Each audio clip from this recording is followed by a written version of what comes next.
Price lord, hallelujah. ದೇವರ ನಾಮಕ್ಕೆ ಸ್ತೋತ್ರವಾಗಲಿ. ಪ್ರಾರ್ಥನೆ ಮಾಡಿಕೊಳ್ಳೋಣ.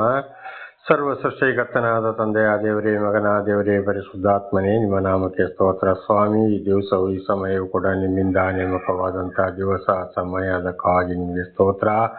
ಈ ದಿವಸದ ಸಂದೇಶದ ಭಾಗವನ್ನು ಕೂಡ ಹೇರಳವಾಗಿ ಆಶೀರ್ವದಿಸಲಿ. ನಿಮ್ಮ ಪವಿತ್ರ ಆತ್ಮರ ಮೂಲಕ, ಅಂದರೆ ಪರಮಾತ್ಮ ಭಗವಂತನ ಮೂಲಕ ನೀವು ನಡೆಸುವುದಕ್ಕಾಗಿಯೂ ಸ್ತೋತ್ರ. ನಿಮ್ಮೆಲ್ಲ ಉಪಕರಣಗಳಿಗಾಗಿ ಸ್ತೋತ್ರ. ನಿಮ್ಮ ಪ್ರೀತಿ ಸಾಹಿಲದೆ ಏನು ಮಾಡಲು ಸಾಧ್ಯವಿಲ್ಲ. ಯೇಸುವಿನ ನಾಮದಲ್ಲಿ, ಅಂದರೆ ಮೃತ್ಯುಂಜಯನಾದ ದೇವರ ನಾಮದಲ್ಲಿ ಪ್ರಾರ್ಥಿಸಿದ್ದೇನೆ ನಮ್ಮ ತಂದೆ, ಆಮೇನ್. ಇದನ್ನು ಕೇಳುತ್ತಿರುವ ನನ್ನ ಸಹೋದರ ಸಹೋದರಿ, ನಿಮಗೂ ನನ್ನ ಹೃದಯಪೂರ್ವಕವಾದಂತಹ ನಮಸ್ಕಾರಗಳು. ಈ ದಿವಸವು ದೇವರು ನಿಮ್ಮನ್ನು, ನಿಮ್ಮ ಮಕ್ಕಳನ್ನು ಹೋದಲ್ಲಿಯೂ ಬಂದಲ್ಲಿಯೂ ಎಲ್ಲ ಕೆಲಸ ಕಾರ್ಯಗಳ ವಿದ್ಯೆಗಳಲ್ಲಿ ಬುದ್ಧಿಗಳಲ್ಲಿಯೂ ದೇವರು ಹೇರಳವಾಗಿ ಆಶೀರ್ವದಿಸಲಿ. ಈ ದಿವಸದ ಸಂದೇಶದ ಭಾಗವು 2 ಅರಸು 6ನೇ ಅಧ್ಯಾಯ 22ರಿಂದ 2 ಅರಸು 6ನೇ ಅಧ್ಯಾಯ 22ರಿಂದ. ದೇವರ ನಾಮಕ್ಕೆ ಸ್ತೋತ್ರವಾಗಲಿ. ಹಾಲೆಲೂಯಾ.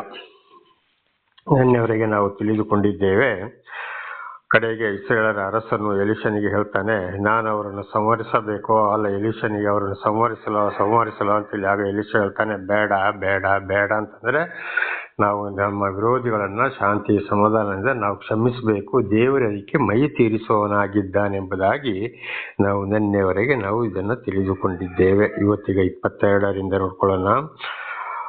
ಕತ್ತಿ ಬಿಲ್ಲುಗಳಿಂದ ಸ್ವಾಧೀನಪಡಿಸಿಕೊಂಡು ಸೆರೆಯಾಗಿ ತಂದವರನ್ನು ನೀನು ಸಂಹರಿಸಿಯೋ, ಇವರಿಗೆ ಅನ್ನಪಾನಗಳನ್ನು ಕೊಡು, ಉಂಡು ಕುಡಿದು ತಮ್ಮ ಯಜಮಾನನ ಬಳಿಗೆ ಹಿಂದಿರುಗಿ ಹೋಗಲಿ ಎಂದು ಉತ್ತರ ಕೊಟ್ಟನು. ಎಲೀಷ ಮತ್ತೆ ಹೇಳ್ತಾನೆ, ಕತ್ತಿ ಬಿಲ್ಲುಗಳಿಂದ ಸ್ವಾಧೀನಪಡಿಸಿಕೊಂಡು ಅವರನ್ನು ಸೆರೆಯಾಗಿ ತಂದಿದೆಯಲ್ಲ, ಆಗ ಅವರನ್ನು ನೀನು ಕೊಲ್ಲೋದು ಬೇಡ, ಅವರಿಗೆ ಅನ್ನಪಾನಗಳನ್ನು ಕೊಡು, ಅವರು ತಿಂದು ಕುಡಿದು ಅವರ ಯಜಮಾನರ ಬಳಿಗೆ ಹಿಂದಿರುಗಿ ಹೋಗಲಿ ಅಂತ ಎಲೀಷ ಅರಸನಿಗೆ ಹೇಳ್ತಾನೆ. ದೇವರು ನಮಗೆ ಸ್ತೋತ್ರವಾಗಲಿ. ಅವ್ರನ್ನ ಹಿಡ್ಕೊಂಡು ಬಂದಿದ್ದೇವೆ, ಹಿಂಸೆ ಕೊಡೋದು ಬೇಡ, ಅವರಿಗೆ ಊಟ ಕೊಡೋಣ, ನೀರು ಕೊಡೋಣ, ಕುಡಿದು ಬಲಾಢ್ಯರಾಗಿ ಅವರವರ ಯಜಮಾನನ ಬಳಿಗೆ ಊರಿಗೆ ಅವರು ಹೋಗಲಿ ಅಂತ. ಹಾಗೆ ತಪ್ಪು ಮಾಡಿದವರನ್ನ ಕ್ಷಮಿಸಿ ನಾವು ವಾಪಸ್ ಅವರನ್ನ ಶಾಂತಿ ಸಮಾಧಾನದಿಂದ ಕಳುಹಿಸಿಕೊಡಬೇಕು ಅಂತ ಇದರ ಅರ್ಥವಾಗಿದೆ. ದೇವರ ನಾಮಕ್ಕೆ ಸ್ತೋತ್ರವಾಗಲಿ. ಹಾಲೆಲೂಯಾ. ನಮ್ಮ ವೈರಿಗಳನ್ನು, ನಮಗೆ ತಪ್ಪು ಮಾಡಿದವರನ್ನು ಕೂಡ ನಾವು ಕ್ಷಮಿಸಬೇಕು. ಅವರು ಒಂದು ವೇಳೆ ನಮ್ಮ ಕೈಯೊಳಗೆ ಸಿಕ್ಕಿದ್ರೆ, ನಮಗೆ ಸೆರೆಯಾಳಾಗಿ ಆದರೆ ಅವರನ್ನು ವಾಪಸ್ ಕಳಿಸಿಕೊಡಬೇಕು ಅಂತ ಇದರ ಅರ್ಥವಾಗಿದೆ. ಇದು ಕೂಡ ಇವತ್ತು ಏನಾಗಿದೆ ನೋಡಿ, ಅಂದರೆ ಇವತ್ತು ಆರ್ಮಿಯವರು ಯುದ್ಧ ಮಾಡೋ ಸಂದರ್ಭದಲ್ಲಿ ಒಂದು ದೇಶದವರು ಇನ್ನೊಂದು ದೇಶದವರ ಕೈಯೊಳಗೆ ಸಿಕ್ಕಿಕೊಂಡ್ರೆ ಅವರನ್ನ ಯುದ್ಧ ನಿಂತ ಮೇಲೆ ಅವರನ್ನು ವಾಪಸ್ಸು ಕಳಿಸಿಕೊಡಬೇಕು ಎಂಬ ಒಂದು ಕಾನೂನು ನಿರ್ಣಯ ಕೂಡ ಇವತ್ತು ಸರ್ಕಾರದಲ್ಲಿ ಕೂಡ ಇದುವೇ ಕಾನೂನಾಗಿದೆ. ಹಾಗೆ ನಮಗೆ ತಪ್ಪು ಮಾಡಿದವರು ನಮಗೆ ಸರಿಯಾಗಿ ಸಿಕ್ಕಿದಾಗ ಅವರಿಗೆ ಹಿಂಸೆ ಕೊಡೋದು, ಅವರಿಗೆ ಬುದ್ಧಿವಾದವನ್ನು ಹೇಳಿ ಊಟ ಎಲ್ಲ ಚೆನ್ನಾಗಿ ಕೊಟ್ಟು ಅವ್ರನ್ನ ಹಿಂದಿರುಗಿ ಕಳಿಸ್ಬೇಕು. ಆಗ ಅವರಿಗೆ ಮನವರಿಕೆ ಆಗ್ತದೆ, ಮತ್ತೆ ಅವರ ತಪ್ಪನ್ನು ಅವರು ಅರ್ಥ ಮಾಡಿಕೊಂಡು ಮುಂದೆ ಆ ತಪ್ಪು ಮಾಡೋಕ್ಕೆ ಹೋಗುವುದಿಲ್ಲ ಅಂತ ಇದರ ಅರ್ಥ. ಅದಕ್ಕೆ ನಾವು ಕ್ಷಮಿಸಬೇಕು ಅಂತ ಹೇಳಿದ್ದು. ದೇವರ ನಾಮಕ್ಕೆ ಸ್ತೋತ್ರವಾಗಲಿ. 23ನೇ ವಚನ. ಆಗ ಅರಸನು ಅವರಿಗೋಸ್ಕರ ದೊಡ್ಡ ಔತಣವನ್ನು ಮಾಡಿಸಿ ಅವರ ಅನ್ನಪಾನಗಳನ್ನು ತೆಗೆದುಕೊಂಡ ಮೇಲೆ ಅವರನ್ನು ಅವರ ಯಜಮಾನ ಬಳಿಗೆ ಕಳುಹಿಸಿದನು. ನೋಡಿ, ಎಲೀಷ ಹೇಳಿದ ಮೇಲೆ ಅರಸ ಏನ್ ಮಾಡ್ದ, ಅವರಿಗೆ ದೊಡ್ಡ ಒಂದು ಔತಣವನ್ನು ಮಾಡಿದ. ಬಹಳ ಸಂತೋಷ ಮಾಡಿ ಅವರಿಗೆ ಅನ್ನ ಅದು ಇದೆಲ್ಲ ಕೊಟ್ಟು ದೊಡ್ಡೊಂದು ಊಟದ ವ್ಯವಸ್ಥೆ ಮಾಡಿ ಊಟ ಮಾಡಿಸಿ ಅವರನ್ನ ಸಂತೋಷಗೊಳಿಸಿ ಅವರ ಯಜಮಾನ ಬಳಿಗೆ ಕಳುಹಿಸಿದ. ಆಗ ಅವರಿಗೆ ಅವರ ತಪ್ಪುಗಳು ಅರ್ಥವಾಗ್ತದೆ. ಮುಂದೆ ನಾವು ಇಂಥ ತಪ್ಪು ಮಾಡಬಾರ್ದು ಅಂತ ಹೇಳುವಂಥ ಒಂದು ಯೋಚನೆ ಅವರಿಗೆ ಬರ್ತದೆ ಅಂತ ಇದರ ಅರ್ಥ. ಒಂದು ವೇಳೆ ಅವರಿಗೆ ಹೊಡೆದು ಬಡ್ದು ಹಿಂಸೆ ಕೊಟ್ಟು ಮಾಡಿದರೆ ಬಹಳ ನೋವಾಗ್ಬೋದು, ಮನದಲ್ಲಿ ಪಶ್ಚಾತ್ತಾಪ ಪಡ್ಬೋದು ಅಂತ ಇದರ ಅರ್ಥ. ಅದಕ್ಕೆ 10 ದಶಾಜ್ಞೆಗಳಲ್ಲಿ ಹೇಳ್ತದೆ, ಕೊಲೆ ಮಾಡಬೇಡ ಅಂತೇಳಿ. ನಮಗೆ ತಪ್ಪು ಮಾಡಿದವರನ್ನು ನಾವು ಕ್ಷಮಿಸೋ ಪ್ರಕಾರ ನಮ್ಮ ಪಾಪಗಳನ್ನು ಕ್ಷಮಿಸಬೇಕು, ಹಾಗಾದ್ರೆ ಮಾತ್ರ ಪರಲೋಕದ ತಂದೆ ನಮ್ಮನ್ನು ಕ್ಷಮಿಸುವರೆಂಬುದಾಗಿ ಮತ್ತಾಯ 6ನೇ ಅಧ್ಯಾಯದಲ್ಲಿ ಪರಲೋಕದ ಪ್ರಾರ್ಥನೆಯಲ್ಲಿ ಶಿಷ್ಯರಿಗೂ ಕೂಡ ತಿಳಿಸಿದ್ದಾರೆ. ಹಾಗೆ ಯೇಸು ಕೂಡ ಶಿಲುಬೆ ಮೇಲೆ ತೂಗಾಡಿಕೊಂಡವರಿಗೆ ತಪ್ಪು ಮಾಡಿದಂತ ಯಹೂದ್ಯರಿಗೆ ಏನು ಹೇಳಿದ್ರು, ತಂದೆ ಇವರು ಏನು ಮಾಡ್ತಾರೆ ಎಂಬುದು ಗೊತ್ತಿಲ್ಲ, ಇವರನ್ನು ಕ್ಷಮಿಸು ಅಂತೇಳಿ ಪ್ರಾಣ ಬಿಟ್ಟರು. ಇದು ಇವತ್ತು ದೇವರಿಂದ ಆದುಕೊಂಡಂತ ನಾವು, ನಮಗೂ ಕೂಡ ಇಂತಹ ಶಾಂತಿ ಸಮಾಧಾನ ಕ್ಷಮೆ ನಮ್ಮಲ್ಲಿ ಕೂಡ ಇರಬೇಕು ಅಂತ ಇದರ ಅರ್ಥವಾಗಿದೆ.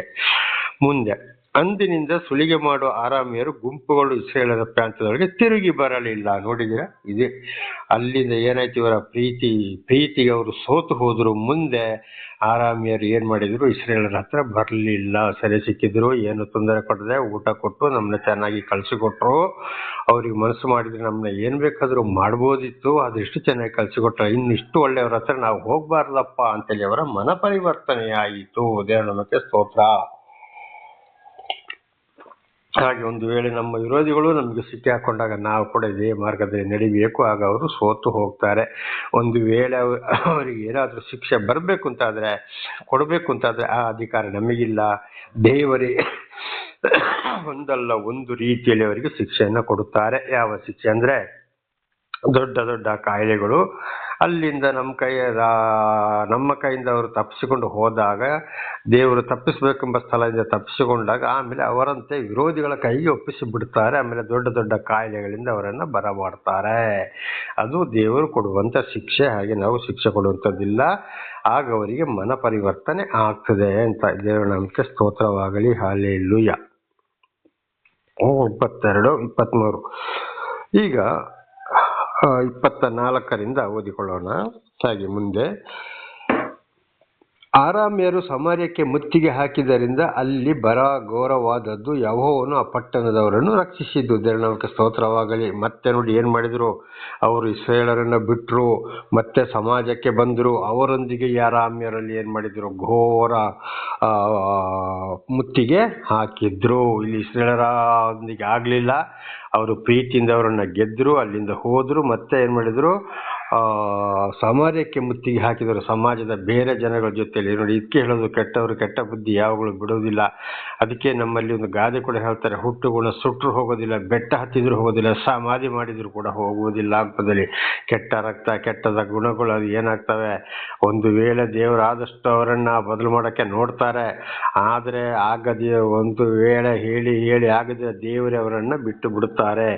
ದೇವರಿಗೆ ಬೇಕು ಅಂತೇಳಿ ದೇವರು ಆರಿಸಿಕೊಂಡ್ರೆ, ಇಸ್ರಾಯೇಲರನ್ನ ಆರಿಸಿದ ಹಾಗೆ ಕೆಲವು ಜನಗಳನ್ನ ದೇವರು ಆರಿಸಿಕೊಳ್ತಾರೆ. ಕೆಲವರು ಏನ್ ಮಾಡ್ತಾರೆ, ಅವರ ಹುಟ್ಟು ಗುಣಗಳು, ಕೆಟ್ಟ ಗುಣಗಳನ್ನ ಅವರು ಬಿಡುವುದೇ ಇಲ್ಲ, ಅದು ಮುಂದುವರಿಸ್ತಾ ಹೋಗ್ತಾರೆ. ಹಾಗಿದ್ರೆ ಅರ್ಥ, ಅವರು ನಾಶನಕ್ಕೆ ಹೋಗೋವರಾಗಿದ್ದಾರೆ. ಅವರು ದೇವರಿಂದ ಆದುಕೊಂಡವರೇ ಆಗ್ಲಿ, ದೇವರಿಂದ ಆದುಕೊಳ್ಳದವರೇ ಆಗ್ಲಿ, ರಕ್ಷಣೆ ಹೊಂದಿದವರೇ ಆಗ್ಲಿ, ದೀಕ್ಷೆಯನ್ನು ಪಡೆದುಕೊಳ್ಳದವರೇ ಆಗಲಿ, ಅದು ಈ ರೀತಿ ಅವರ ಗರ್ವ ಅಹಂಕಾರದಿಂದ ಅವರು ವಾಪಸ್ ಬರದಿದ್ದರೆ ಮುಂದೆ ಅವರು ನಾಶಕ್ಕೆ ಹೋಗ್ತಾರೆ. ಅವರ ಕೆಟ್ಟತನ ಅವರು ಬಿಡುವುದಿಲ್ಲ ಅಂತ ಇದರ ಅರ್ಥವಾಗಿದೆ. 24ನೇ ವಚನ. ಆಮೇಲೆ ಆರಾಮ್ಯರ ಅರಸನಾದ ಬೆನ್ನದನು ತನ್ನ ಎಲ್ಲಾ ಸೈನ್ಯವನ್ನು ಕೂಡಿಸಿಕೊಂಡು ಬಂದು ಸಮಾರ್ಯಕ್ಕೆ ಮುತ್ತಿಗೆ ಹಾಕಿದನು. ನೋಡಿ, ಅಲ್ಲೇ ಆಗ್ಲಿಲ್ಲ, ಬೇರೆ ಜನರಿಗೆ ಹೋಗ್ತಂದ್ರೆ ಅವ್ರಿಗೆ ಕೆಟ್ಟ ಕೆಲಸ ಮಾಡಲೇಬೇಕು. ಕೆಟ್ಟ ರಕ್ತ, ಕೆಟ್ಟ ಗುಣಗಳು, ಅವ್ರಿಗೆ ಎಷ್ಟು ಬುದ್ಧಿವಾದ ಹೇಳಿದ್ರು ಏನು ಕೊಟ್ಟು ಅವ್ರ ಮಾತು ಕೇಳುವುದಿಲ್ಲ. ಗರ್ವ ಅಹಂಕಾರದಲ್ಲಿ ನಡೀತಾರೆ. ಅದು ಅವರ ನಾಶಕ್ಕೆ ಕಾರಣ ಅಂತ ಇವತ್ತು ನಾವು ಕೂಡ ಇದನ್ನು ನೋಡ್ಬೋದು. ಅನೇಕ ಎಷ್ಟೇ ಬುದ್ಧಿವಾದ ಹೇಳಿದ್ರು, ಏನೇ ಮಾಡಿದ್ರು, ಒಂದು ಕಡೆ ಅವರು ಸೋತು ಹೋದ್ರು, ಎಷ್ಟೇ ಶಿಕ್ಷೆ ಅನುಭವಿಸಿದ್ರು, ಕಡೆಗೆ ಅವರ ಒಂದು ಹಠ, ಅಹಂಕಾರ, ಗರ್ವವನ್ನು ಬಿಡುವುದಿಲ್ಲ. ಕಡೆಗೆ ಒಂದಲ್ಲ ಒಂದು ದಿವಸ ಬಹಳ ದೊಡ್ಡ ಶಿಕ್ಷೆಗೆ ಒಳಗಾಕೊಂಡವರ ಸಂಪೂರ್ಣ ಸರ್ವನಾಶಕ್ಕೆ ಕಾರಣರಾಗ್ತಾರೆ. ಇದನ್ನು ಇವತ್ತು ಕೂಡ ಎಷ್ಟೋ ಕಂಡಿದ್ದೇವೆ, ನಾವು ಕಾಣುತ್ತಲೇ ಇರಬಹುದು. ದೇವರ ನಾಮಕ್ಕೆ ಸ್ತೋತ್ರ. 25ನೇ ವಚನ. ಆಗ ಸಮಾರ್ಯ ಪಟ್ಟಣದಲ್ಲಿ ಘೋರವಾದ ಬರವಿದ್ದಿತು. ನೋಡಿ, ಅವರಲ್ಲಿ ಯುದ್ಧಕ್ಕೆ ಹೋದ್ರಲ್ಲಿದ್ದೋ ಘೋರ ಬರ ಅಂದ್ರೆ ಮಳೆ ಗಾಳಿಯ ಮಳೆಗಳು ಯಾವ್ದು ಇದ್ದಿರೋದಿಲ್ಲ, ಊಟಕ್ಕೆ ಕೂಡ ಇಲ್ಲದಿರ್ಬೋದು, ಬರೆಗಾಲ ಬಂದಿತ್ತು. ಮುತ್ತಿಗೆಯ ದೆಸೆಯಿಂದ ಅದು ಮತ್ತಷ್ಟು ಘೋರವಾಗಿ, ಕತ್ತೆಯ ತಲೆಯು 80 ರೂಪಾಯಿಗಳಿಗೂ, ಅರಸೇರು ಪಾರಿವಾಳದ ಮಲವು 5 ರೂಪಾಯಿಗಳಿಗೂ ಮಾರಲ್ಪಟ್ಟವು. ನೋಡಿ, ಅಲ್ಲಿ ಬಂದು ಒಂದು ಕತ್ತೆಗೆ ಆಗಿನ ಕಾಲದಲ್ಲಿ 80 ರೂಪಾಯಿ ಕತ್ತೆಯ ತಲೆಗೆ, ಅರಸೇರು ಪಾರಿವಾಳದ ಮಲ 5 ರೂಪಾಯಿಗಳಿಗೆ, ಪಾರಿವಾಳದ ಗಲೀಜು ಮಲ ಕೂಡ ಮಾರಲ್ಪಟ್ಟಿತು. ಅಂಥ ಒಂದು ಬರೆಗಾಲ ಬಂದು ಹೋಯಿತು. ಕಾರಣ ಈ ಕೆಟ್ಟ ಜನಗಳಿಂದ, ಮುತ್ತಿಗೆಯಿಂದ. ಇದರ ಅರ್ಥ, ಇವತ್ತು ಗರ್ವ ಅಹಂಕಾರದಲ್ಲಿ ಎಲ್ಲಿ ನಡೀತಾರೋ, ದೇವರ ಮಾತನ್ನ ತಿಳಿಸಿದ್ರು ತಿಳಿಯದೆ ಎಲ್ಲಿ ನಡೀತಾರೋ, ಅಥವಾ ಎಷ್ಟೇ ಬುದ್ಧಿವಾದ ಹೇಳಿದ್ರು, ಎಲ್ಲಿ ಗರ್ವ ಅಹಂಕಾರ, ಯಾವ ಮನೆಯೇ ಆಗಲಿ, ಯಾವ ಮನುಷ್ಯನೇ ಆಗಲಿ, ಯಾವ ಊರೇ ಆಗಲಿ, ಯಾವ ದೇಶವೇ ಆಗಲಿ, ಅಲ್ಲಿ ಬಹಳ ಶಿಕ್ಷೆಗೆ ಒಳಗಾಗ್ತಾರೆ. ದೇವರಂಥವ್ರನ್ನ ಶಿಕ್ಷೆಗೆ ಒಳಪಡಿಸ್ತಾರೆ ಅಂತ ಇದರ ಅರ್ಥ ಈಗ ಮನುಷ್ಯರು ಕೆಟ್ಟು ಹೋದಾಗ ಎಷ್ಟೋ ಬುದ್ಧಿಗಳನ್ನು ಹೇಳ್ತಾರೆ. ಇಲ್ಲ ಕಡೆಗೆ ಅವರು ಏನಾಗ್ತಾರೆ, ಬಹಳ ಶಿಕ್ಷೆಗಳು ಆಗ್ತಾರೆ. ಒಂದೊಂದು ಮನೆಯವರು ಗರ್ವ ಅಹಂಕಾರದಲ್ಲಿ ನಡೀತಾರೆ, ಅವರಿಗೂ ಕೂಡ ಕಡೆಗೆ ಬರುವುದು ಅದೇ ಗತಿ. ಒಂದೊಂದು ಗ್ರಾಮವಿರ್ಬೋದು, ತಾಲೂಕಿರ್ಬೋದು, ಪಟ್ಟಣವಿರ್ಬೋದು, ರಾಜ್ಯವಿರ್ಬೋದು, ರಾಷ್ಟ್ರವಿರ್ಬೋದು, ಹೇಳಿದ ಮಾತನ್ನು ಕೇಳದೆ ಗರ್ವ ಅಹಂಕಾರದಲ್ಲಿ ನಡೆದಾಗ ಅಲ್ಲಿ ಅವರಿಗೆ ಬರುವಂತ ಶಿಕ್ಷೆ ಅಷ್ಟಿಷ್ಟಲ್ಲ. ಉದಾಹರಣೆಗೆ ಇವತ್ತು ಪಾಕಿಸ್ತಾನವನ್ನೇ ತಗೊಳ್ಳೋಣ. ಎಷ್ಟು ಒಂದು ನಮ್ಮ ಭಾರತ ದೇಶ ಶಾಂತಿಯುತದಲ್ಲಿ ಹೋಗ್ತಾ ಇದೆ, ಎಷ್ಟು ಬುದ್ಧಿವಾದ, ಎಷ್ಟು ಸಲ ಕ್ಷಮಿಸಿದ್ರು, ಆದರೂ ಕೇಳದೆ ಗರ್ವ ಅಹಂಕಾರದಲ್ಲಿ ನಡೆದು ಎಷ್ಟು ನಷ್ಟ ಅನುಭವಿಸಿದ್ರು. ಆದರೂ ಮತ್ತೆ ಮತ್ತೆ ಕಾಲು ಕರ್ಕೊಂಡೇ ಬರ್ತಾ ಇದು. ಮುಂದೆ ಒಂದು ದಿವಸ ದೇವರು ಸಂಪೂರ್ಣವಾಗಿ ಆ ಪಾಕಿಸ್ತಾನವನ್ನು ನಾಶ ಮಾಡದೆ ಬಿಡುವುದಿಲ್ಲ. ಇದು 100ಕ್ಕೆ 100 ಸತ್ಯವಾಗಿದೆ. ದೇವರ ನಾಮಕ್ಕೆ ಸ್ತೋತ್ರವಾಗಲಿ. ಹಿಂದೆ ಅಮೆರಿಕ ದೇಶವು ಕೂಡ ನಾನೇ ನಾನೇ ನಾನೇ ಅಂತೇಳಿ ಮೆರೀತಾ ಇದ್ರು. ಕಡೆಗೆ ಲಾಸ್ ಏಂಜಲೀಸ್ನಲ್ಲಿ ಏನಾಯ್ತು, ವಿಶ್ವಸಂಸ್ಥೆ ಕಟ್ಟಡ 101 ಮಾಡಿ ಕಟ್ಟಡವನ್ನ ಬಿನ್ ಲಾಡೆನ್ ಮೂಲಕ ಸಂಪೂರ್ಣವಾಗಿ ಸುಟ್ಟು ಹಾಕಿಸಿದ್ರು. ದೇವರು ಬಹಳ ಗರ್ವದಲ್ಲಿ ಮೆರೆದಂತ ಇಡೀ ಜಗತ್ತಿಗೆ ನಾನೆಂಬ ಅಹಂಕಾರ ಇತ್ತು. ಅಲ್ಲಿಂದ ಏನ್ ಮಾಡಿದ್ರು, ಸಂಪೂರ್ಣ ಬೀಳಿಸ್ಬಿಟ್ಟು ಈಗ ಬರ್ತಾ ಬರ್ತಾ ಈಗಿನ ಅಧ್ಯಕ್ಷ ಬಹಳ ಮೆರೀತಾ ಇದ್ದಾನೆ. ಆದ್ರೆ ಅವನನ್ನು ಕೂಡ ದೇವರು ಇತರ ರಾಷ್ಟ್ರಗಳ ಮೂಲಕ ತುಳಿಯುತ್ತಾ ಇದ್ದಾರೆ. ಇದೆಲ್ಲ ಬೈಬಲ್ ವಾಕ್ಯ ಮತ್ತು ಮಹಾಭಾರತ, ಭಗವದ್ಗೀತೆ ವಾಕ್ಯಗಳು, ಕುರಾನ್ ವಾಕ್ಯಗಳು ನೆರವೇರುತ್ತಲೇ ಇವೆ. ಇದು ಭಗವಂತ ಪರಮಾತ್ಮನ ಮಾತಾಗಿದೆ. ಹಾಗೆ ಎಲ್ಲಿ ಗರ್ವ ಅಹಂಕಾರ ಅನಾಚಾರ ಇರ್ತದೋ ಅಲ್ಲಿ ಬಹಳ ಘೋರ ಶಿಕ್ಷೆ. ತಿನ್ನಲಿಲ್ಲ, ಕುಡಿಯಲಿಲ್ಲ, ಏನೂ ಇಲ್ಲ, ಭಿಕ್ಷೆ ಬೇಡಿ ತಿನ್ನುವ ಪರಿಸ್ಥಿತಿಗೆ ಬರ್ತದೆ ಅಂತ ಇದರ ಅರ್ಥವಾಗಿದೆ. 26ನೇ ವಚನ. ಒಂದು ದಿವಸ ಇಸ್ರಾಯೇಲರ ಅರಸನು ಪೌಳಿಗೋಡೆಯ ಮೇಲೆ ಹಾದು ಹೋಗುತ್ತಿರುವ ಒಬ್ಬ ಸ್ತ್ರೀಯು, ಅರಸೇ, ನನ್ನ ಒಡೆಯನೇ, ನನ್ನನ್ನು ರಕ್ಷಿಸು ಎಂದು ಮೊರೆಯಿಟ್ಟಳು. ನೋಡಿ, ಅಲ್ಲಿಂದ ಏನ್ ಮಾಡಿದ್ಲು, ಒಂದು ದಿವಸ ಇಸ್ರಾಯೇಲರ ಅರಸನಲ್ಲಿ ಹೋಗ್ತಾ ಇದ್ದ. ಆಗೊಂದು ಸ್ತ್ರೀ ಏನ್ ಮಾಡ್ತಾಳೆ, ಅರಸೇ ನನ್ನನ್ನು ರಕ್ಷಿಸಪ್ಪ, ನಮ್ಮ ಅರಸರು ನಮ್ಮನ್ನು ರಕ್ಷಿಸ್ತಾ ಇಲ್ಲ, ನಮಗೆ ಏನು ಮಾಡ್ತಾ ಇಲ್ಲ ಅಂತೇಳಿ ಇಸ್ರಾಯೇಲರ ಅರಸನಿಗೆ ಮೊರೆಯಿಟ್ಟಳು. 27. ಅರಸನು ಆಕೆಗೆ, ಯೆಹೋವನು ನಿನ್ನನ್ನು ರಕ್ಷಿಸದಿದ್ದರೆ ನಾನು ಹೇಗೆ ರಕ್ಷಿಸಬಹುದು? ಕಣದಲ್ಲಾಗಲಿ ದ್ರಾಕ್ಷಿ ಅಲೆಯಲ್ಲಾಗಲಿ ಏನಾದರೂ ಉಂಟೋ ಎಂದು ಹೇಳಿ ನಿನಗಿರುವ ದುಃಖ ಯಾವುದು ಎಂದು ಕೇಳಿದನು. ದೇವರ ಸ್ತೋತ್ರವಾಗಲಿ. ದೇವರೇ ನಿನ್ನನ್ನು ರಕ್ಷಿಸಬೇಕು ಹೊರತು ದೇವರು ರಕ್ಷಿಸಿದರೆ ನಾನು ಹೇಗೆ ನಿನ್ನನ್ನು ರಕ್ಷಿಸಲಿ ಅಂತ ಅರಸ ಹೇಳ್ದ. ನೋಡಿ, ಆ ಸ್ತ್ರೀಯಲ್ಲಿ ಮೊರೆ ಇಟ್ಟಾಗ ಅರಸೇನು ರಕ್ಷಿಸಿದಲ್ಲ, ಆಯ್ತು ನಾನು ನಿನ್ನನ್ನು ರಕ್ಷಿಸ್ತೇನೆ, ಏನು ಬೇಕು ಅಂತ ಕೇಳಿದ್ನ? ಇಲ್ಲ, ದೇವರೇ ನಿನ್ನನ್ನು ರಕ್ಷಿಸದ ಹೊರತು ನಾನು ಹೇಗೆ ರಕ್ಷಿಸಲಿ ಅಂತ ಅರಸನು ದೇವರ ಮೇಲೆ, ದೇವರಿಗೆ ಗೌರವ ತಂದ, ದೇವರ ಮೇಲೆ ಭಾರವನ್ನು ಹಾಕಿದ. ಹಾಗೆ ಇವತ್ತು ನಾವು ಪ್ರತಿಯೊಂದು ನಮ್ಮ ವಿಚಾರವು ಕೂಡ ನಮ್ಮ ಕೈಯಲ್ಲಿ ಒಂದು ಒಳ್ಳೆ ಕಾರ್ಯ ಆಗ್ಬೇಕಾದ್ರೂ ಕೂಡ ಅದು ದೇವರ ಆಶೀರ್ವಾದ ಇಲ್ಲದೆ ನಮ್ಮಲ್ಲಿ ಕೂಡ ಒಂದು ಒಳ್ಳೆ ಕಾರ್ಯ ಆಗುವುದಿಲ್ಲ. ನಾನು ಕೊಟ್ಟೆ, ನಾನು ಮಾಡಿದೆ, ನಾನು ಸಾಕಿದೆ, ನಾನು ಸಲಹಿದೆ ಅಂತ ಯಾವಾಗಲೂ ಹೇಳಬಾರದು. ದೇವರ ಪ್ರೀತಿ ಆದರೆ ಅಂತ ಅದರ ಮೊದಲು ನಾವು ಏನ್ ಮಾಡಬೇಕು, ದೇವರ ಒಂದು ಹೆಸರಿಗೆ ಘನತೆ ಗೌರವವನ್ನ ನಾವು ಕೊಡಬೇಕು. ನಮ್ಮ ಕೈಯಲ್ಲಿ ಒಬ್ಬರ ಕೈಗೆ ನಾವು ಒಂದು ದಾನ ಮಾಡುವುದಾದರೂ, ಒಂದು ರಕ್ಷಿಸುವುದಾದರೂ ಅದು ದೇವರೇ ಕೊಡಿಸಿದ್ದು. ದೇವರಿಗೆ ನಾವು ಸ್ತೋತ್ರ ಹೇಳಬೇಕು. ದೇವರೊಂದು ಪ್ರೀತಿ ಆಶೀರ್ವಾದ ಇಲ್ಲದೆ ನಾವು ಕೂಡ ಏನ್ ಮಾಡಲು ಸಾಧ್ಯವಿಲ್ಲ. ಅಲ್ಲಿಂದ ಮತ್ತೆ ಅರಸ ಹೇಳ್ತಾನೆ, ಅಲ್ಲಿ ಏನಾದ್ರೂ ಇದೆಯೋ, ನಿನ್ನ ದುಃಖ ಯಾವುದು ಎಂದು ಕೇಳಿದನು ಅರಸ. ಏನು ನಿನ್ನ ಕಷ್ಟ ಅಂತ. ಹಾಗೆ ನಮ್ಮ ಹತ್ರ ಕೂಡ ಯಾರಾದ್ರೂ ಹೇಳಿದಾಗ ದೇವರೇ ಕೊಡ್ತಾರೆ, ನಿನ್ನ ಕಷ್ಟ ಯಾವುದು ಅಂತ ಕೇಳಿ ದೇವರಲ್ಲಿ ನಾವು ಪ್ರಾರ್ಥಿಸಬೇಕಾಗಿದೆ, ನಾನು ಎಂಬುದಾಗಿ ಹೇಳಬಾರದು. ಇವತ್ತು ಅನೇಕರನ್ನು ಕೊಟ್ಟಾಗ ನಾನು ಕೊಟ್ಟೆ ಅಂತ ಹೇಳ್ತಾರೆ. ಯಾವುದು ನಮ್ಮದಿದೆ? ಸರ್ವ ಸೃಷ್ಟಿ ನಮ್ಮದಾ? ಇದನ್ನು ಬಹಳ ಸಲ ನಾವು ತಿಳಿದುಕೊಂಡಿದ್ದೇವೆ. ಒಂದು ದೊಡ್ಡ ದೊಡ್ಡ ಉದ್ಯೋಗ ಇರ್ಬೋದು, ಎಷ್ಟೋ ಸಂಬಳ ಇರ್ಬೋದು, ಪ್ರತಿಯೊಂದು ದೇವರಿಂದಲೇ ಬರುವಂಥದ್ದು, ಒಳ್ಳೆ ವಿಷಯ ಸಂಪಾದನೆಯಲ್ಲಿ. ಆಗಿರುವಾಗ ನಾನು ಅಂತೇಳಿ ಹೇಳಬಾರದು. ಆಗ ಆಕೆಯು, ಆ ಸ್ತ್ರೀಯು, ನನಗೆ ನಿನ್ನ ಮಗನನ್ನು ತೆಗೆದುಕೊಂಡು ಬಾ ಎಂದು ಕೇಳಿದನು. ಆಗ ಆಕೆಯು, ಆ ಸ್ತ್ರೀಯು, ನನಗೆ ನಿನ್ನ ಮಗನನ್ನು ತೆಗೆದುಕೊಂಡು ಬಾ, ನಾವು ಈ ಹೊತ್ತು ಅವನನ್ನು ತಿಂದು ಬಿಡೋಣ, ನಾಳೆ ನನ್ನ ಮಗನನ್ನು ತಿನ್ನೋಣ ಎಂದು ಹೇಳಿದ್ದರಿಂದ ನಾವಿಬ್ಬರು ನನ್ನ ಮಗನನ್ನು ಕೊಂದು ಬೇಯಿಸಿ ತಿಂದು ಬಿಟ್ಟೆವು. ಮರುದಿವಸ ನಾನು ಈಕೆಗೆ, ಈ ಹೊತ್ತು ನಿನ್ನ ಮಗುವನ್ನು ತೆಗೆದುಕೊಂಡು ಬಾ, ಅವನನ್ನು ಕೊಂದು ತಿನ್ನೋಣಂದಾಗ ಈಕೆ ಅವನನ್ನು ಎಲ್ಲಿಯೋ ಅಡಗಿಸಿಟ್ಟಳು ಎಂದು ಹೇಳಿದಳು. ದೇವರ ನಾಮಕ್ಕೆ ಸ್ತೋತ್ರವಾಗಲಿ. ಆಗ ನೋಡಿ, ಅಲ್ಲಿ ಏನ್ ಮಾಡ್ತಾರೆ, ನಾವಿಬ್ಬರು ಮಕ್ಕಳನ್ನ ಕೊಂದು ನಾವು ತಿಂದು ಬಿಡೋಣ ಅಂತ ಹೇಳಿದಾಗ ಆಕೆ ಏನ್ ಮಾಡಿದ, ಮಗ ಎಲ್ಲಿದ್ದಾನೆ ಅಂತ ಗೊತ್ತಿಲ್ಲ, ಮಗನನ್ನು ಔಸಿ ಇಟ್ಟಳು. ದೇವರ ನಾಮಕ್ಕೆ ಸ್ತೋತ್ರವಾಗಲಿ. ಹಲ್ಲೆಲೂಯಾ. ಹಾಗೆ ದೇವರು ಯಾವ ಕಷ್ಟ, ಸಂಕಟ, ದುಃಖದಲ್ಲಿ ಎಂತ ಬಂದರೂ ಯಾರನ್ನು ಹೇಗೆ ರಕ್ಷಿಸಬೇಕೋ ಆ ಜ್ಞಾನವನ್ನ ದೇವರೇ ಮಾಡ್ತಾರೆ, ದೇವರೇ ರಕ್ಷಿಸ್ತಾರೆ ಅಂತ ಇದರ ಅರ್ಥವಾಗಿದೆ. 30. ಗೋಡೆ ಮೇಲೆ ಹೋಗುತ್ತಿದ್ದ ಅರಸನು ಆ ಸ್ತ್ರೀಯ ಮಾತನ್ನು ಕೇಳಿದೊಡನೆ ತನ್ನ ಬಟ್ಟೆಗಳನ್ನು ಹರಿದುಕೊಂಡನು. ಆಗ ಅವನ ಮೈ ಮೇಲೆ ಗೋಣಿತಟ್ಟು ಇರುವುದು ಜನರಿಗೆ ಕಂಡು ಬಂದಿತು. ದೇವರನಾಮಕ್ಕೆ ಸ್ತೋತ್ರವಾಗಲಿ. ನೋಡಿ, ಆ ಸ್ತ್ರೀ ಹೇಳ್ತಾನೆ, ನಿನ್ನ ಮಗಳನ್ನು ಕರ್ಕೊಂಡು ಬಾ, ನನ್ನ ಮಗಳನ್ನು ಕರ್ಕೊ ಬರ್ತೇನೆ, ನಾವು ತಿನ್ನೋಣ ಅಂತ ಹೇಳ್ತೇವೆ. ಆ ಸ್ತ್ರೀ ಮಗನನ್ನು ಅಡಗಿಸಿಟ್ಟು ಎಲ್ಲಿ ಹೋಗುತ್ತೆ ಏನು ಅಂತ ಗೊತ್ತಿಲ್ಲ ಅಂತೇಳಿ ಅರಸನಿಗೆ ಉತ್ತರ ಕೊಟ್ಲು. ಆಗ ಅರಸನಿಗೆ ಕೋಪ ಬಂದು ಮೈ ಮೇಲಿದ್ದ ಬಟ್ಟೆಯನ್ನು ಹರಿದು ಹಾಕಿದನು. ಈ ಸ್ತ್ರೀ ನನಗೆ ಹೀಗೆ ಹೇಳಿಬಿಟ್ಲಲ್ಲಪ್ಪ ಅಂತೇಳಿ. ಆಗ ಅರಸನ ಮೈ ಮೇಲೆ ಏನಿತ್ತು? ಗೋಣಿತಟ್ಟು ಇತ್ತು. ನೋಡಿ, ತನ್ನನ್ನು ತಾನೇ ತಗ್ಗಿಸಿಕೊಂಡಿದ್ದಾನೆ ಅರಸ. ಮೇಲೆ ಮಾತ್ರ ಬಟ್ಟೆ ಹಾಕೊಂಡಿದ್ದ, ಒಳಗೆ ತನ್ನನ್ನೇ ತಾನೇ ತಗ್ಗಿಸಿಕೊಂಡಿದ್ದ. ದೇವರನಾಮಕ್ಕೆ ಸ್ತೋತ್ರವಾಗಲಿ. ಹಾಗೆ ನಮಗೆ ಇವತ್ತು ದೇವರು ಎಂಥ ಐಶ್ವರ್ಯ ಕೊಡ್ಬೋದು, ಒಳ್ಳೆ ರೀತಿಯಲ್ಲಿ ಹಣ ಆಸ್ತಿ ಪಾಸ್ತಿ ಸಂಪಾದನೆ ಕೊಡ್ಬೋದು.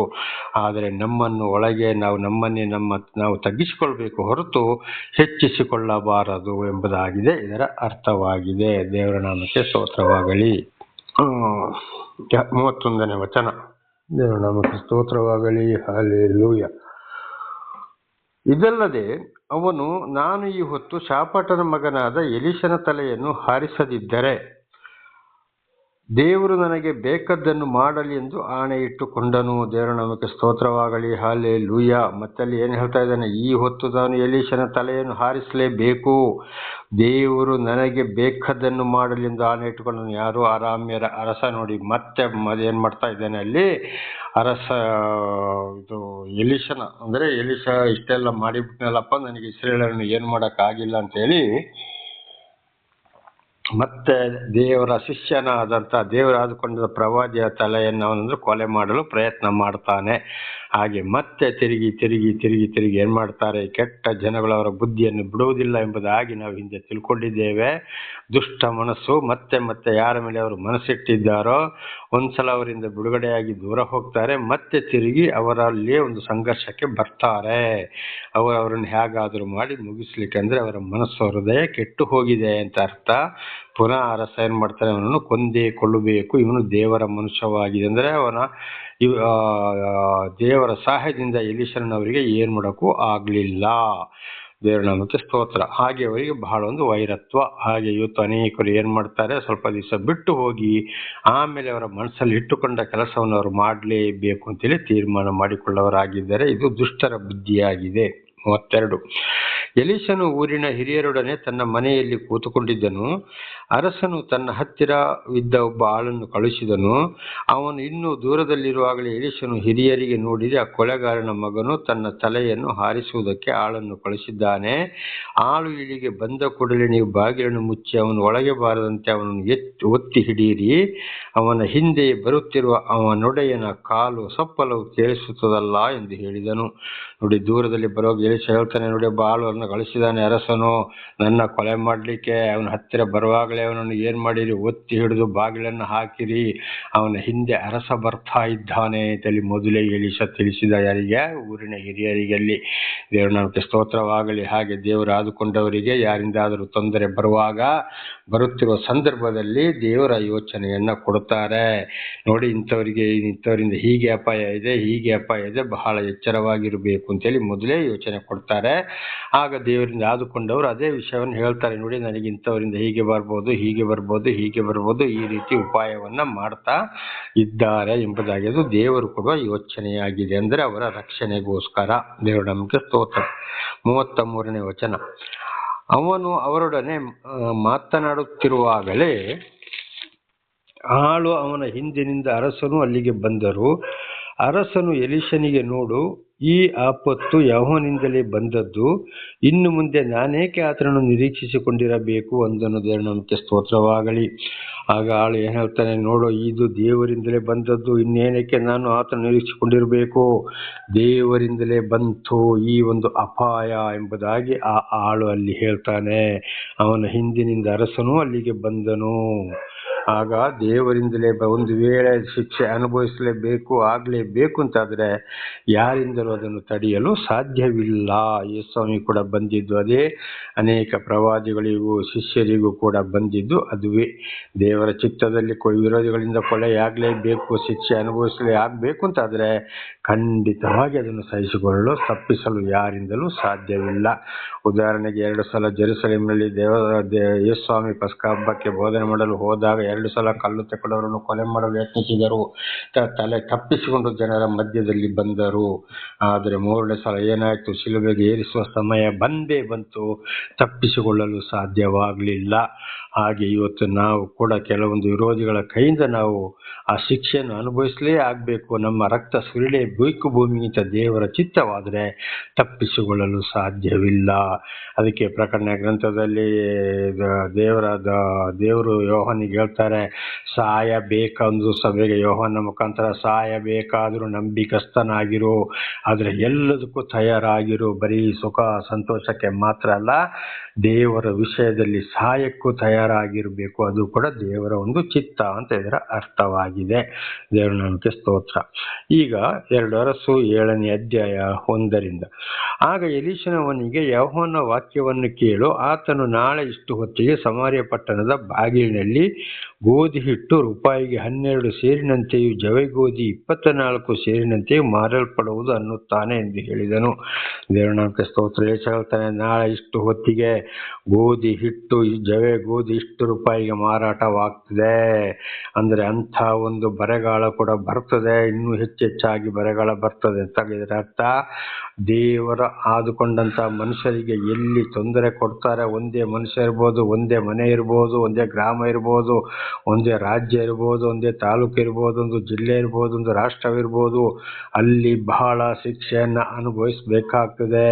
ಇವತ್ತು ದೇವರು ಆದುಕೊಂಡಂಥ ಜನಗಳು ಯಾವ ಧರ್ಮದಲ್ಲಿ ಆಗಲಿ, ಯಾವ ಜನಾಂಗವೇ ಆಗಲಿ, ದೇವರು ಆದುಕೊಂಡವರಿಗೆ ತೊಂದರೆ ಕೊಟ್ಟಲ್ಲಿ ವರ್ಷ ಜಲ ಪ್ರವಾಹ, ಬಿರುಗಾಳಿ, ಸುನಾಮಿ ಬಂದೇ ಬರುತ್ತದೆ.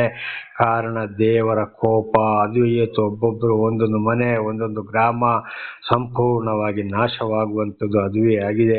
ಅದಕ್ಕೆ ಮತ್ತಾಯ, ಮಾರ್ಕ, ಲೂಕದಲ್ಲಿ ಕೂಡ ಹೇಳಿದ್ದಾರೆ, ಈ ಚಿಕ್ಕವರಲ್ಲಿ ಯಾರಾದರೂ ಒಬ್ಬನಿಗೆ ಅಡ್ಡಿ ಆದರೆ ಅವನು ಬೀಸುವ ಕಲ್ಲನ್ನು ಕಟ್ಟಿಕೊಂಡು ಸಮುದ್ರಕ್ಕೆ ಬೀಳುವುದೇ ಲೇಸು.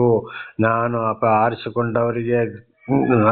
ಆರಿಸಿಕೊಂಡವರನ್ನು ಮುಟ್ಟಬೇಡಿ, ಅಂಥವರ ಮುಟ್ಟಿದರೆ ನನ್ನ ಕಣ್ಣು ಗೆಡ್ಡೆಗೆ ಚುಚ್ಚಿದ ಹಾಗೆ ಆಗ್ತದೆ ಎಂಬುದಾಗಿ 2 ಕಡೆ ಬೈಬಲಲ್ಲಿ ಬರೆಯಲ್ಪಟ್ಟಿದೆ. ದೇವರ ನಮಗೆ ಸ್ತೋತ್ರ.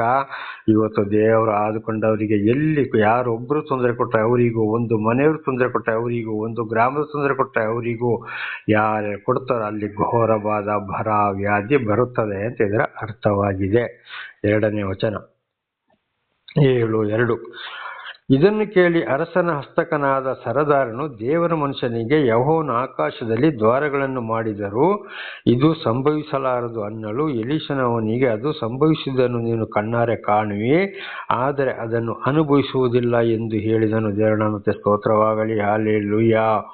ಆಗ ಅವನು ಹೇಳ್ತಾನೆ, ಇಲ್ಲ, ಅದು ಏನಾದರೂ ಕೂಡ ಆಗುವುದಿಲ್ಲ ಅಂತೇಳಿ ಅವನು ಹೇಳಿದಾಗ ಎಲೀಷ, ಸಂಭವಿಸುವುದನ್ನು ನೀನು ಕಣ್ಣಾರೆ ಕಾಣ್ತೀಯ, ಆದರೆ ಅದನ್ನು ಅನುಭವಿಸುವುದಿಲ್ಲ ಎಂದು ಹೇಳಿದನು. ಆದರೆ ಆಶೀರ್ವಾದವು, ದೇವರ ಸಹಾಯವು, ನೀನು ಕಣ್ಣಾರೆ ಕಾಣ್ತೀಯ ಆದರೆ ನೀನದನ್ನು ಅನುಭವಿಸುವುದಿಲ್ಲ. ಕಣ್ಣಲ್ಲಿ ಕಾಣ್ತೀಯ ಸಹಾಯವನ್ನ, ಆದರೆ ನೀನು ಅದನ್ನು ಅನುಭವಿಸುವುದಿಲ್ಲ. ಹಾಗೆ ದೇವರ ಮಕ್ಕಳಿಗೆ, ದೇವರ ವಾಕ್ಯಗಳಿಗೆ ಯಾರು ದುಷ್ಟರಾಗಿದ್ದಾರೋ, ಯಾರು ವಿರೋಧವಾಗಿದ್ದಾರೋ, ಯಾರು ಅವರ ಗರ್ವಹಂಕಾರವನ್ನು ಬಿಟ್ಟು ಬರುವುದಿಲ್ಲವೋ ಅಂಥವರು ಖಂಡಿತವಾಗಿ ಈ ದೇವರಿಂದ ಆದುಕೊಂಡವರ ಆದುಕೊಂಡವರಿಗೆ ದೇವರಿಂದ ಬರುವ ಸಹಾಯವನ್ನ ನೋಡ್ತಾರೆ ಹೊರತು ಇವರು ಎಷ್ಟೇ ಪ್ರಯತ್ನ ಮಾಡಿದರೂ ದುಷ್ಟರಿಗೆ ಅಂಥ ಒಂದು ಆಶೀರ್ವಾದ ದೊರೆಯುವುದಿಲ್ಲ ಅಂತ ಇದರ ಅರ್ಥವಾಗಿದೆ. 3ನೇ ವಚನ. ಊರು ಬಾಗಿಲಿನ ಹತ್ತಿರ 4 ಮಂದಿ ಕುಷ್ಠರೋಗಿಗಳಿದ್ದರು. ಅವರು ತಮ್ಮೊಳಗೆ, ನಾವು ಸಾಯುವ ತನಕ ಇಲ್ಲೇ ಕೂತಿರಬೇಕೋ? ಪಟ್ಟಣದೊಳಗೆ ಬರವಿರುವುದರಿಂದ ಅಲ್ಲಿ ಹೋದರೂ ಸಾಯಬೇಕು, ಇಲ್ಲಿಯೇ ಕೂತಿದ್ದರೂ ಸಾಯಬೇಕು. ಆದುದರಿಂದ ಹೊರಟು ಹೋಗಿ ಅರಾಮ್ಯರ ಪಾಳೆಯನ್ನು ಸೇರೋಣ. ಅವರು ನಮ್ಮನ್ನು ಉಳಿಸುವುದಾದರೆ ಉಳಿಸಲಿ, ಕೊಳ್ಳುವುದಾದರೆ ಕೊಳ್ಳಲಿ ಎಂದು ಮಾತಾಡಿಕೊಂಡು ಸಾಯಂಕಾಲವಾಗಲು ಅರಾಮ್ಯರ ಪಾಳೆಯಕ್ಕೆ ಹೊರಟರು. ನೋಡಿ, ಅಲ್ಲಿ ಏನಿದ್ರು ಕುಷ್ಠರೋಗಿಗಳಿದ್ರು. ನಾವು ಹೇಗೂ ಇಲ್ಲಿ ಇಲ್ಲಿ ಕೂತ್ಕೊಂಡೇ ಇರಬೇಕಾ? ನಮಗೆ ಏನು ತಿನ್ನಕ್ಕೆ ಕುಡಿಲಿಕ್ಕೂ ನಾವು ಇಲ್ಲ, ಹೋಗಿ ಆರಾಮ್ಯರ ಜೊತೆಲಿ ನಾವು ಸೇರೋಣ, ಆದರೆ ಅವ್ರು ಏನು ಬೇಕಾದರೂ ನಮ್ಮನ್ನು ಮಾಡಲಿ ಅಂತೇಳಿ ಅವ್ರು ಏನು ಮಾಡಿದ್ರು, ಈ ಆರಾಮ್ಯರ ಬಳಿಗೆ ಇಸ್ರಾಯೇಲರನ್ನು ಬಿಟ್ಟು ಹೊರಟರು. ದೇವರ ನಾಮಕ್ಕೆ ಸ್ತೋತ್ರವಾಗಲಿ. ಹಲ್ಲೆಲೂಯಾ. ಮುಂದೆ ಏನಾಯ್ತು ನೋಡೋಣ. ಅವರು ಪಾಳೆಯದ ಅಂಚಿಗೆ ಬಂದಾಗ ಅಲ್ಲಿ ಒಬ್ಬನು ಕಾಣಿಸಲಿಲ್ಲ. ಅವರು ಇಸ್ರಾಯೇಲರನ್ನು ಬಿಟ್ಟು ಆರಾಮ್ಯರ ಹತ್ರ ಬರುವಾಗ ಅಲ್ಲಿ ಒಬ್ಬರು ಕೂಡ ಕಾಣಿಸಲಿಲ್ಲ. ಇದು ದೇವರ ಚಿತ್ತ. ಹಾಗಿದ್ರೆ ಅರ್ಥ, ದೇವರಿಂದ ಆದುಕೊಂಡಾಗ ಅಲ್ಲಿ ಯಾರ್ಯಾರು ಎಂಥ ರೋಗಿಗಳಿರ್ಬೋದು, ಏನೇ ಇರ್ಬೋದು, ದೇವರೊಂದಿಗೆ ಜೀವಿಸುವ ಜನಗಳೊಂದಿಗೆ ಇರುವಾಗ ಅಲ್ಲೇ ಇರಬೇಕು ಹೊರತು ದೇವರು ಆದುಕೊಳ್ಳದವರ ದುಷ್ಟರ ಬಳಿಗೆ ಎಂಥ ಕಾಯಿಲೆ, ಕಷ್ಟ, ಸಂಕಟ, ದುಃಖ ಬಂದರೂ ಹೋಗಬಾರದು. ಅವರು ದೇವರಿಂದ ಆದುಕೊಂಡವರಲ್ಲಿಯೇ ಇರಬೇಕು ಅಂತ ಇದರ ಅರ್ಥವಾಗಿದೆ. ನಮಗೆ ಇಲ್ಲಿ ಚೆನ್ನಾಗಿಲ್ಲ, ಅಲ್ಲಿ ಚೆನ್ನಾಗಿಲ್ಲ, ಅವ್ರು ಚೆನ್ನಾಗಿ ನೋಡ್ಕೊಳ್ತಾರೆ, ಇವರು ಚೆನ್ನಾಗಿ ನೋಡ್ಕೊಳ್ತಾರೆ ಅಂತ ಹೋದ್ರೆ ಇಲ್ಲಿಗಿಂತಲೂ ಅಲ್ಲಿ ಕಷ್ಟವಾಗಬಹುದು. ಇದುವೇ ಉದಾಹರಣೆಯಾಗಿದೆ. 6ನೇ ವಚನ. ಕರ್ತನು ಆರಾಮ್ಯರ ಪಾಳೆಯದವರಿಗೆ ರಥಾರಥಾಶ್ವ ಸಹಿತವಾದ ಮಹಾಸೈನ್ಯ ಘೋಷವು ಕೇಳಿಸುವಂತೆ ಮಾಡಿದ್ದರಿಂದ ಅವರು ಇಸ್ರಾಯೇಲರ ಅರಸನು ಹಿತ್ತಿಯ, ಐಗುಪ್ತ ಇವುಗಳ ಅರಸರಿಗೆ ಹಣ ಕೊಟ್ಟು ಅವರನ್ನು ನಮಗೆ ವಿರೋಧವಾಗಿ ಕರೆತಂದಿದ್ದಾನೆ ಅಂದುಕೊಂಡು ತಮ್ಮ ಗುಡಾರಗಳನ್ನು ಕುದುರೆಗಳನ್ನು ಪಾಳೆಯದಲ್ಲಿದ್ದೆಲ್ಲವನ್ನು ಬಿಟ್ಟು ಜೀವ ರಕ್ಷಣೆಗಾಗಿ ಅದೇ ಸಾಯಂಕಾಲ ಕಾಲದಲ್ಲಿ ಓಡಿ ಹೋಗಿದ್ದರು. ದೇವರ ಸ್ತೋತ್ರ. ನೋಡಿ, ಇಸ್ರಾಯೇಲರಲ್ಲಿ ಏನ್ ಮಾಡ್ತಾ ಇದ್ದಾನೆ, ಇವರೆಲ್ಲರೂ ಖಂಡಿತವಾಗಿ ಆರಾಮ್ಯರ ಪಾಳೆಯದವರಿಗೆ ರಥೋತ್ಸವದ ಮಹಾಸೈನ್ಯ ಘೋಷ ಕೇಳುವಂತೆ ಮಾಡಿದ್ರು. ನೋಡಿ, ಈ ಇಸ್ರಾಯೇಲರ ಅರಸರು ಏನ್ ಮಾಡ್ತಾನೆ, ಎಲ್ಲರಿಗೆ ಹಣ ಕೊಟ್ಟು ತೆಗೆದುಕೊಂಡು ಬಂದು ನಮ್ಮನ್ನ ಓಡಿಸ್ತಾನೆ, ಕೊಲ್ತಾನೆ ಅಂತೇಳಿ ಆರಾಮ್ಯರಲ್ಲಿಂದ ಓಡಿ ಹೋಗಿದ್ದರು. ಹಾಗೆ ದುಷ್ಟರಿಗೆ ಯಾವಾಗಲೂ ದೇವರು ಸಹಾಯಕನಾಗಿ ನಿಲ್ಲುವುದಿಲ್ಲ. ಅವರಿಗೆ ಎಲ್ಲಿ ಹೋದರೂ, ಎಷ್ಟೇ ಗರ್ವ ಅಹಂಕಾರದಲ್ಲಿ ಏನೇ ನಡೆದರೂ ಅವರಿಗೆ ಸೋಲು ಖಚಿತ. ಸಂಪೂರ್ಣ ಕಡೆಗೆ ಅವರು ಇರುವ ಸ್ಥಳದಲ್ಲಿ ಕೂಡ ನಿಲ್ಲಕ್ಕಾಗೋದಿಲ್ಲ. ಅಲ್ಲಿಂದಲೂ ಅವರು ಹೆದರಿ ಓಡುವ ಹಾಗೆ ಮಾಡ್ತಾರೆ. ಧರ್ಮೋಪದೇಶ ಕಾಂಡದಲ್ಲಿ ಕೂಡ, ಯಾಜಕ ಕಾಂಡ 26, ಧರ್ಮೋಪದೇಶ ಕಾಂಡ 28ನೇ ಅಧ್ಯಾಯದಲ್ಲಿ ಕೂಡ ಸ್ಪಷ್ಟವಾಗಿ ಬರೆಯಲ್ಪಟ್ಟಿದೆ. ಹೆದರಿ ಓಡಿ ಹೋಗ್ತಾರೆ, ನಿಲ್ಲುವುದಿಲ್ಲ ಎಂಬುದಾಗಿ. ಹಾಗೆ ಇಲ್ಲಿ ಕೂಡ ಆರಾಮ್ಯರು ಏನ್ ಮಾಡಿದ್ರು, ತಿರುಗಿ ಹೋದ್ರು. ಹಾಗೆ 4 ಮಂದಿ ಕುಷ್ಠರೋಗಿಗಳು ಅವ್ರ ಹತ್ರ ಹೋಗುವಾಗ ಅಲ್ಲಿ ಊರೇ ಖಾಲಿ ಮಾಡಿದ್ರು. ದುಷ್ಟರನ್ನ ದೇವರು ಎಂದಿಗೂ ಬಿಡುವುದಿಲ್ಲ ಅಂತ ಇದರ ಅರ್ಥವಾಗಿದೆ. 8ನೇ ವಚನ. ಆ ಕುಷ್ಠರೋಗಿಗಳು ಪಾಳೆಯದ ಅಂಚಿಗೆ ಬಂದಾಗ ಮೊದಲನೆಯ ಡೇರೆಯನ್ನು ಹೊಕ್ಕು ಉಂಡು ಕುಡಿದು ಅದರಲ್ಲಿ ಇದ್ದ ಬೆಳ್ಳಿ ಬಂಗಾರವನ್ನು ಬಟ್ಟೆಗಳನ್ನು ತೆಗೆದುಕೊಂಡು ಅಡಗಿಸಿಟ್ಟರು. ಇನ್ನೊಂದು ಡೇರೆಯನ್ನು ಹೊಕ್ಕು ಅಲ್ಲಿಂದಲೂ ತೆಗೆದುಕೊಂಡು ಅಡಗಿಸಿಟ್ಟರು. ನೋಡಿ, ಆರಾಮರಲ್ಲಿ ಹೋಗೋತ್ತಿಗೆ ಕುಷ್ಠರೋಗಿಗಳು ಏನ್ ಮಾಡಿದ್ರು, ಅಲ್ಲಿ ಯಾರು ಜನ ಇರಲಿಲ್ಲ. ಆದ್ರೆ ಅವರ ಎಲ್ಲ ಬೆಳ್ಳಿ ಬಂಗಾರಗಳನ್ನ ಎಲ್ಲ ತೆಗೆದುಕೊಂಡು ಅವರಿಗೆ ಹೊಟ್ಟೆಗೆ ಬೇಕಾಗಿದ್ದ ಉಂಡು ಕುಡಿದು ತೆಕೊಂಡ್ರು. ಬೆಳ್ಳಿ ಬಂಗಾರ ಬಟ್ಟೆಗಳನ್ನು ಅಡಗಿಸಿಟ್ಟುಕೊಂಡ್ರು. ನೋಡಿ, ಕುಷ್ಠದ ಏನಾಯ್ತು, ಇವರು ಗರ್ವ ಅಹಂಕಾರದಲ್ಲಿ ಆರಾಮ್ಯರು ನಡೆದರು. ಅಲ್ಲಿಂದ ಇಸ್ರಾಯೇಲರ ಅರಸನಿಗೆ, ಇಸ್ರಾಯೇಲರಿಗೆ ಹೆದರಿ ಓಡಿ ಹೋದ್ರು. ಎಲ್ಲವನ್ನ ಬಿಟ್ಟು ನಮ್ಮನ್ನು ಕೊಂದು ಬಿಡ್ತಾರಂತ. ಹಾಗೆ ಇವರ ಬೆಳ್ಳಿ ಬಂಗಾರ ಏನಾಯ್ತು, ಕುಷ್ಠ ರೋಗಿಗಳ ಪಾಲಾಯಿತು. ದೇವರ ನಮಗೆ ಸ್ತೋತ್ರ. ಹಾಗೆ ಯಾರು ಗರ್ವ ಅಹಂಕಾರ ಹಠ ಮಾರ್ಗದಲ್ಲಿ ನಡೀತಾರೋ ಅದನ್ನು ಸಂಪೂರ್ಣವಾಗಿ ಅವರಲ್ಲಿಂದ ಓಡಿ ಹೋಗುವಾಗೆ ದೇವರು ಮಾಡ್ತಾರೆ. ಅವರ ಎಲ್ಲ ಆಸ್ತಿ ಪಾಸ್ತಿ, ಬೆಳ್ಳಿ ಬಂಗಾರ, ಹಣ ಏನಿದ್ರು ಬಡವರ ಪಾಲಾಗ್ತದೆ. ಇದು ದೇವರ ಕಾರ್ಯ. ಹಾಗೆ ಗರ್ವ ಅಹಂಕಾರದಲ್ಲಿ ನಡೆದವರಿಗೆ ಇದುವೇ ಬರುವುದು. ಅದನ್ನು ಯಾರ್ಯಾರೋ ತಿಂತಾರೆ, ಕುಡಿತಾರೆ, ಉಣ್ತಾರೆ. ಆಗ ದೇವರು ಏನ್ ಮಾಡಿದ್ರು, ಅದನ್ನ ಕುಷ್ಠರೋಗಿಗಳಿಗೆ ಕೊಡುವ ಹಾಗೆ ಮಾಡಿದ್ರು. ದೇವರ ನಾಮಕ್ಕೆ ಸ್ತೋತ್ರ. ಹಲ್ಲೆಲೂಯಾ. ಹಾಗೆ ಯಾವುದೇ ಕಷ್ಟ, ಸಂಕಟ, ದುಃಖ ಬಂದರೂ ಕೂಡ ದೇವರಿಗೆ ಸ್ತೋತ್ರ ಮಾಡ್ತಾ ದೇವರಲ್ಲಿ ಪ್ರಾರ್ಥಿಸ್ತಾ ಇದ್ದಾಗ ದೇವರು ಒಂದಲ್ಲ ಒಂದು ರೀತಿಯಲ್ಲಿ ಕೊಟ್ಟೆ ಕೊಡ್ತಾರೆ. ಒಂದರ್ಥ. ಇನ್ನೊಂದು ಅರ್ಥ, ಗರ್ವ ಅಹಂಕಾರದಲ್ಲಿ ನಮಗೆ ಆಸ್ತಿ ಇದೆ, ಪಾಸ್ತಿ ಇದೆ, ಶಕ್ತಿ ಇದೆ ಅಂತೇಳಿ ಗರ್ವ ಅಹಂಕಾರದಲ್ಲಿ ಇನ್ನೊಬ್ಬರ ಮೇಲೆ ಹೋಗುವುದಾದರೆ ದೇವರು ಅವರನ್ನು ಸರ್ವನಾಶ ಮಾಡಿ ಬಿಡ್ತಾರೆ. ಅಲ್ಲಿ ಅವರ ವಂಶವೇ ಇಲ್ಲದಾಗೆ ಮಾಡ್ತಾರೆ. ಇದು ಕೂಡ ಹಿಂದೆ ಕೂಡ ನಾನೊಂದು ಸಾಕ್ಷಿ ಕೊಟ್ಟಿದ್ದೇನೆ. ಒಂದು ಮನುಷ್ಯನಿಗೆ 230 ಎಕರೆ ಕಾಫಿ ತೋಟ ಇತ್ತು ಕೊಡಗು ಜಿಲ್ಲೆಯಲ್ಲಿ. ಅವರು ಕ್ರೈಸ್ತರಾಗಿದ್ರು. ಕಡೆಗೆ ಅವರು ಆ ಮನುಷ್ಯನಿಗೆ, ಆ ಸಾಹುಕಾರನಿಗೆ 2 ಮಕ್ಕಳು, 3 ಮಕ್ಕಳು. 3 ಮಕ್ಕಳಲ್ಲಿ ಒಬ್ಬಳು ನಾನಾ ರೀತಿ ಕೆಟ್ಟ ಬುದ್ಧಿಗೆ ಬಂದರು. ಹಣ, ಅಹಂಕಾರ, ಯೌವನದ ಇದು ಒಂದು ಪರಿಸ್ಥಿತಿ. ಆವಾಗ ಬಹಳ ದೊಡ್ಡ ಐಶ್ವರ್ಯವಂತರು ಅವರೇ ಆಗಿದ್ದರು. ಸಾಧಾರಣತೆಯಲ್ಲಿ ಬರ್ತಾ ಬರ್ತಾ ಅವರ ಬುದ್ಧಿ ಕೆಟ್ಟದಾಗಿದ್ದರಿಂದ ಸರ್ವವು ನಾಶವಾಗಿ ಹೋಯಿತು. ಒಬ್ಬನು ಪಾಯ್ಸನ್ ತಗೊಂಡೋದ, ಇನ್ನೊಬ್ಬ ಕಾಯಿಲೆ ಹಿಡ್ದಿದ್ದ, ಇನ್ನೊಬ್ಬ ಸರ್ವವನ್ನು ಅಷ್ಟು ದೊಡ್ಡ ಸಾಹುಕಾರನ ಮಗ ಆದರೂ ಕಡೆಗೊಬ್ಬರ ಕಾರು ಜೀಪ್ ಓಡಿಸುವಂತ ಒಂದು ಡ್ರೈವರ್ ಆಗಿ ಹೋದ. ಸಂಪೂರ್ಣ 230 ಎಕರೆ ಮಾರಾಟವಾಗಿ ಹೋಯಿತು. ಅಲ್ಲಿ ಅವರ ವಂಶವೇ ಇಲ್ಲದಾಗೋಯಿತು. ಕಾರಣ ಗರ್ವ, ಅಹಂಕಾರ, ದೇವರನ್ನ ಬಿಟ್ಟು ದೂರ ಹೋದಂತು. ಅಂಥ ಒಂದು ಕೋಟೇಶ್ವರ ಕಡೆಗೆ ಭಿಕ್ಷಾಧಿಪತಿ ಆದರು. ಹಾಗೆ ಇದನ್ನು ಕೂಡ ನಾವು ಇವತ್ತು ಕಾಣಬಹುದು. ದೇವರಕ್ಕೆ ಸ್ತೋತ್ರವಾಗಲಿ.